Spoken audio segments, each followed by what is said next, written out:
Hi students, అందరు ఎలా ఉన్నారు? I'm Vishnuvardhan, your NEET mentor.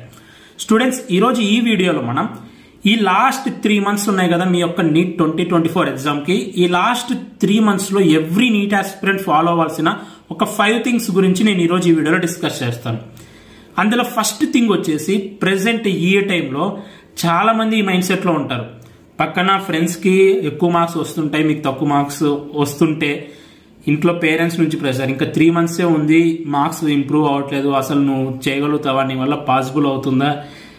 అలాగే మీకు కూడా డౌట్ ఉంటుంది, అసలు ఇంకా సిలబస్ ఏం కంప్లీట్ అవ్వట్లేదు, ఇంకా 3/4 సిలబస్ పెండింగ్ ఉంది, నా వల్ల అవుతుందా.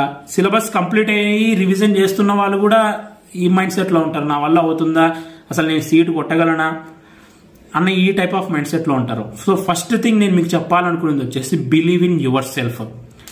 మీ మీద మీరు నమ్మకం పెట్టుకోండి. చుట్టూ మీ ఫ్రెండ్స్, మీ పేరెంట్స్, సొసైటీ ఏమంటున్నా కూడా ఇంకా 100 days టైం ఉంది. మీరు మీ ప్రిపరేషన్ ఏ లెవెల్లో ఉన్నా 1/4 కంప్లీట్ చేసినా, లేకపోతే సిలబస్ అయిపోయి రివిజన్ స్టేజ్లోకి వచ్చినా, ఎలాంటి వాళ్ళైనా కూడా ఈ 3 months కరెక్ట్గా యూటిలైజ్ చేసుకుంటే ఒక మంచి మెడికల్ కాలేజ్లో సీట్ తెచ్చుకోవచ్చు. కావాలనుకుంటే ఎయిమ్స్లో కూడా సీట్ తెచ్చుకోవచ్చు.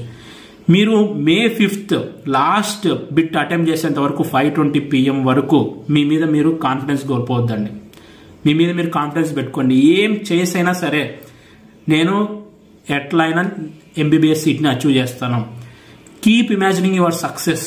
మీ సక్సెస్ని మీరు ఇమాజిన్ చేసుకుంటూనే ఉండండి. కాన్ఫిడెన్స్ కోల్పోవద్దండి. ఇంకా మీ దగ్గర కావాల్సినంత టైం ఉంది. చుట్టూ వాళ్ళని పట్టించుకోవద్దండి. మీ మీద మీకు నమ్మకం పెట్టుకొని నేను ఎలా అయినా సీట్ కొట్టి తీరుతాను అనే మోడ్లోనే వెళ్ళండి. ఓకేనా? మార్క్స్ తక్కువ వస్తుంటే ఓకే, నెక్స్ట్ ఇంకా మంచి మార్క్స్ తెచ్చుకుంటాను, నెక్స్ట్ మార్క్స్ పెంచుకుంటాను నెక్స్ట్ ఎగ్జామ్లో, ఇలా పాజిటివ్ మైండ్ సెట్లో ఉండి కాన్ఫిడెన్స్తో ఉండండి. సో మిమ్మల్ని మీరు నమ్మండి. Believe in your self.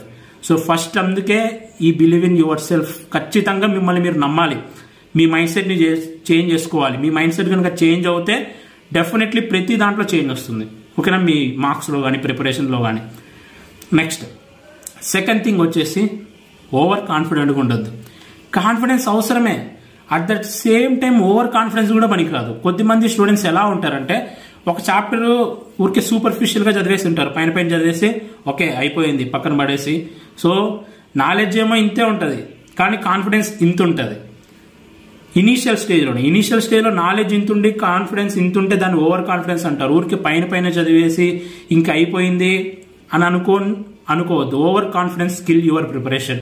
అంటే మీరు కనుక మీ ప్రిపరేషన్ని ఇంకా స్టార్టింగ్ స్టేజ్లోనే ఉంటే, ఫిజిక్స్ వాళ్ళైతే మీకోసం ఒక కొత్త బ్యాచ్ని లాంచ్ చేయబోతున్నారు. నీట్ అల్టిమేట్ క్రాష్ కోర్స్ 2.0 అని February 19 నుంచి క్లాసెస్ స్టార్ట్ అవుతాయి. ఎవరైతే డ్రాపర్స్ ఉంటారో వాళ్ళకి ఈ క్రాష్ కోర్స్ అనేది బాగా హెల్ప్ఫుల్ అవుతుంది. దీని యొక్క కాస్ట్ వచ్చేసి 1999 రూపీస్. ఎవరైతే హిందీ మీడియంలో కావాలనుకుంటున్నారో వాళ్ళకి హిందీ మీడియంలో కూడా సపరేట్గా ఒక క్రాష్ కోర్స్ లాంచ్ చేస్తున్నారు. దాని యొక్క కాస్ట్ వచ్చేసి 1499 రూపీస్. మీకు తెలుసు కదా, ఫిజిక్స్ వాళ్ళలో టాప్ ఎడ్యుకేటర్స్ ఉంటారు. మనకి బయాలజీలో చూసినా, ఫిజిక్స్, కెమిస్ట్రీలో చూసినా మీకు 6 days ఏవి క్లాసెస్ ఉంటాయి. సో ప్రాక్టీస్ క్వశ్చన్స్ కూడా ఉంటాయి. ఆ ప్రాక్టీస్ క్వశ్చన్ మీకు ఒకవేళ మీరు రాంగ్ చేస్తే మీకు వీడియో రూపంలో సొల్యూషన్స్ కూడా ఉంటాయి. మీకు టెస్ట్ సిరీస్ కూడా ఉంటుంది. ఇవన్నీ కేవలం 1999 రూపీస్తో మాత్రమే వస్తుంది. సో మీకు అదేవిధంగా ఫిజిక్స్ వాళ్ళ బుక్స్ కావాలనుకున్నా కూడా అమెజాన్లో కూడా అవైలబుల్గా ఉన్నాయి. మీకు కనుక ఈ క్రాష్ కోర్స్లో మీరు జాయిన్ అవ్వాలి అనుకుంటే, మీరు మన కోడ్ని VISH 150 అనే కోడ్ని యూజ్ చేస్తే మీకు అడిషనల్గా 150 రూపీస్ కూడా డిస్కౌంట్ వస్తుంది. సో స్టార్టింగ్ స్టేజ్లో ప్రిపరేషన్ ఉన్న వాళ్ళు, డ్రాపర్స్ ఈ కోర్స్ తీసుకుంటే డెఫినెట్లీ వాళ్ళకి హెల్ప్ఫుల్ అవుతుంది. ప్రెసెంట్ మీకు సిలబస్ చేంజ్ చేశారు, చాలా చాప్టర్స్ డిలీట్ చేశారు. 97 చాప్టర్స్ ఉండేవి లాస్ట్ ఇయర్, ఇప్పుడు కేవలం 79 చాప్టర్సే ఉన్నాయి. ఈ 79 చాప్టర్లో 21 lakh నీట్ ఆస్పిరెంట్స్ని వాళ్ళు స్క్రీన్ చేయాలి. డెప్త్ ఆఫ్ ద క్వశ్చనింగ్ పెరుగుతుంది. సో ఎవరైతే ఇన్ బిట్వీన్ ద లైన్స్ చదివి కాన్సెప్ట్ని బాగా అర్థం చేసుకుంటారో వాళ్ళు మాత్రమే సో ఆన్సర్ చేసేలాగా డిఫికల్టీ ప్యాటర్న్ అనేది పెరుగుతుంది. సో ఇలా అని మిమ్మల్ని భయపెట్టాలని కాదు, మీ మోడ్ ప్రిపరేషన్ అలా ఉండాలి. మీరు చదువుతున్నప్పుడు మిమ్మల్ని మీరు అనలైజ్ చేసుకోగలుగుతారు. నేను చదివేది, నేను ప్రీవియస్ ఇయర్ బిట్స్ ప్రాక్టీస్ చేయగలుగుతున్నాను లేదా, ఆన్సరింగ్ చేయగలుగుతున్నానా లేదా, ఒకవేళ చేస్తే నెక్స్ట్ చాప్టర్కి వెళ్ళిపోవడం, చేయలేకపోతే మళ్ళీ ఆ చాప్టర్ని ఎలా అయితే క్వశ్చన్స్ అడుగుతున్నారో ఆ వేలో చదవడం. మీరు ఒక చాప్టర్ని ఫస్ట్ టైం చదువుతున్నప్పుడు చదివే ప్యాటర్న్ డిఫరెంట్గా ఉంటుంది. అదే చాప్టర్ని 4th time, 3rd time revise చేసేటప్పుడు దాన్ని అండర్స్టాండ్ చేసుకునే వేలో డిఫరెంట్గా ఉంటుంది. కాబట్టి కాన్ఫిడెన్స్ ఉండాలి. ఓవర్ కాన్ఫిడెన్స్ ఉండకూడదు, కాషియస్గా ఉండాలి. ప్రతిసారి మీరు కాషియస్, మీ యొక్క ప్రిపరేషన్ అనేది ప్రతిసారి మీరు చూసుకుంటూ ఉండాలి. ఎలా నా ప్రిపరేషన్ అనేది వెళ్తుంది, కరెక్ట్ వేలో వెళ్తుందా లేకపోతే రాంగ్ వేలో వెళ్తుందా అనేది. సో కాషియస్గా ఉండడం చాలా ఇంపార్టెంట్. థర్డ్ థింగ్ నేను చెప్పాలనుకున్నది వచ్చేసి, మీరు మీ యొక్క మిస్టేక్స్కి ఒక బుక్ పెట్టుకోమని చెప్పాను. అంటే నేను ఈ 110 days మీరు ఒక లాస్ట్ 3 months ఎలా ప్రిపేర్ అవ్వాలని ఒక వీడియో చేశాను. ఆ వీడియోలో కూడా చెప్పాను ప్రతి ఒక్కరికి ఒక నోట్ బుక్స్ అనేది ఉండాలి. అండ్ మీరు ఏవైతే బిట్స్ మిస్టేక్ చేసింటారో ఆ మిస్టేక్స్కి ఒక నోట్బుక్ పెట్టుకోండి. ఎందుకంటే సిలబస్ రిడ్యూస్ చేశారు కాబట్టి ఇప్పుడు ఎవరైతే ఎక్కడైతే ఎక్కువగా మిస్టేక్ చేస్తుంటారో ఆ క్వశ్చన్స్ని మీకు ఎగ్జామ్లో అడుగుతారు. అంతే కదా, అంతమంది స్క్రీన్ చేయాలి అంటే ఎవరైతే ఎక్కడైతే ఎక్కువ మిస్టేక్ చేస్తారో వాళ్ళు ఆ క్వశ్చన్స్ ఎక్కువ అడిగేదానికి పాసిబిలిటీ ఉంది. కాబట్టి ప్రతి ఒక్కరు మిస్టేక్ నోట్బుక్ పెట్టుకోండి. ఏవైతే బిట్ మీరు కన్ఫ్యూజన్గా ఉంటారో, ఏవైతే బిట్ మీరు రాంగ్గా పెడతారో బిట్స్ ప్రాక్టీస్ చేసేటప్పుడు, ఎగ్జామ్లో రాంగ్ చేసేటప్పుడు అవన్నీ ఒక నోట్బుక్లో రాసుకోండి. లాస్ట్ మీరు ఎగ్జామ్ రివిజన్ చేసేటప్పుడు ఈ మిస్టేక్స్ బుక్స్ కనుక మీరు మళ్ళీ కనుక అబ్జర్వ్ చేసి మళ్ళీ వాటిని రివైజ్ చేస్తే మీరు ఆటోమేటిక్గా కాన్సెప్ట్ బాగున్నవి రైట్ పెట్టేస్తారు. అలాగే లాస్ట్ మినిట్లో ఈ మిస్టేక్స్ ఏవైతే చేస్తుంటారో వాటిని కూడా మీరు రివైజ్ చేస్తారు కాబట్టి ఫుల్ఫిల్ అయిపోతుంది మీ ప్రిపరేషన్ మొత్తం. కాబట్టి మిస్టేక్స్కి ఒక బుక్ మెయింటైన్ చేయండి. మిస్టేక్స్ని మళ్ళీ మీరు లాస్ట్ మినిట్లో రివైజ్ చేయాలి. ఎవరైతే ఎక్కువ మిస్టేక్స్ చేస్తారో ఈ టాపిక్లో అంటారో వాటి నుంచి క్వశ్చన్స్ ఎక్కువగా రావచ్చు ఈ ఇయర్. కాబట్టి మనం ట్రెండ్ ఎలా ఉంటే దాన్ని బట్టి ప్రిపేర్ అవ్వాలి. ఇప్పుడు చాప్టర్స్ రిలీజ్ చేశారో ఆ కొన్ని చాప్టర్స్ నుంచి ఎక్కువ క్వశ్చన్స్ అడుగుతారు అన్నప్పుడు డెప్త్ ఆఫ్ ది క్వశ్చన్ ఎక్కువ ఉంటుంది. మన ప్రిపరేషన్ అలానే ఉండాలి. మిస్టేక్స్ ఎక్కడ ఎక్కువ మంది చేస్తారో అవే అడిగేదానికి ఛాన్స్ ఉంది. మనం మిస్టేక్స్ చేసినవి కూడా కరెక్ట్ చేసుకొని మళ్ళీ వాటిని రివైజ్ చేసుకుంటూ ఉండాలి. కాబట్టి థర్డ్ థింగ్ వచ్చేసి మిస్టేక్స్ బుక్ ఒకటి పెట్టుకోండి. మీకు ఈవెన్ కన్ఫ్యూజన్ వచ్చినా కూడా ఆ బిట్ చేసేటప్పుడు ఆ బిట్ కూడా రాసుకోండి. మీరు ఏ బుక్లో ఉంది ఏ బిట్ అనేది కూడా మీరు జస్ట్ అది రాసుకున్నా సరిపోతుంది, లేకపోతే ఎంటైర్ క్వశ్చన్ రాసుకున్నా సరిపోతుంది మీ యొక్క మిస్టేక్స్ నోట్బుక్లో. ఇది నేను చెప్పాలనుకున్నాను. అండ్ ఫోర్త్ థింగ్, చాలా మంది వచ్చేసి అన్న మేము ఒక కోచింగ్ సెంటర్కి వెళ్తున్నాము, వాళ్ళ యొక్క టైం టేబుల్ అనేది డిఫరెంట్గా ఉంది, సో మేము సెల్ఫ్ స్టడీ చేయాలా లేకపోతే కోచింగ్ సెంటర్ వాళ్ళ యొక్క టైం టేబుల్ పాటించాలా అని చాలామంది అడుగుతున్నారు. సో ఫోర్త్ థింగ్ దీని గురించి చెప్పాలనుకున్నాను. నాకు తెలిసినంత వరకు ఈ టైంలో మీరు జనవరి ఎండింగ్లో ఉన్నాం కాబట్టి మీ యొక్క సెల్ఫ్ స్టడీకి మోర్ ఇంపార్టెన్స్ ఇవ్వండి. మీరు వాళ్ళ యొక్క టైం టేబుల్ ఫాలో అవుతూ మీ యొక్క సెల్ఫ్ స్టడీకి సపరేట్గా టైం టేబుల్ పెట్టుకోవాలి. మార్నింగ్ 4కి లేచి చదవాలి.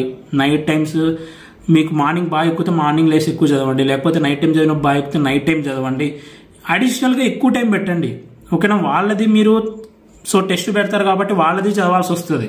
అలాగని మీరు ఏవైతే ఇంకా చాప్టర్స్ స్ట్రాంగ్గా లేదు అనుకుంటారో ఆ చాప్టర్స్ చదవాల్సి ఉంటుంది. కాబట్టి సైమల్టేనియస్గా మీ యొక్క ప్లాన్ అనేది మీకు ఉండాలి. ఎక్కువ టైం పెట్టి ఈ టైంలో కోచింగ్ కంటే మీ యొక్క సెల్ఫ్ స్టడీకి మోర్ ఇంపార్టెన్స్ ఇచ్చి మీరు ఎక్కడైతే ఇంకా వీకర్గా ఉన్నారో వాటిని ఇంకా స్ట్రెంగ్తెన్ చేసుకోండి. సో మీ యొక్క సెల్ఫ్ స్టడీ అనేది ఎక్కువ ఉండాలని నా అభిప్రాయం. ఈవెన్ ద కోచింగ్ వాళ్ళ యొక్క టైం టేబుల్ ఫాలో అవుతూ అడిషనల్గా మీకోసం మీరు ఎక్కువసేపు చదువుకోవాలి. ఓకేనా, ఇది important. And the final thing వచ్చేసి స్టడీ స్టడీ స్టడీ.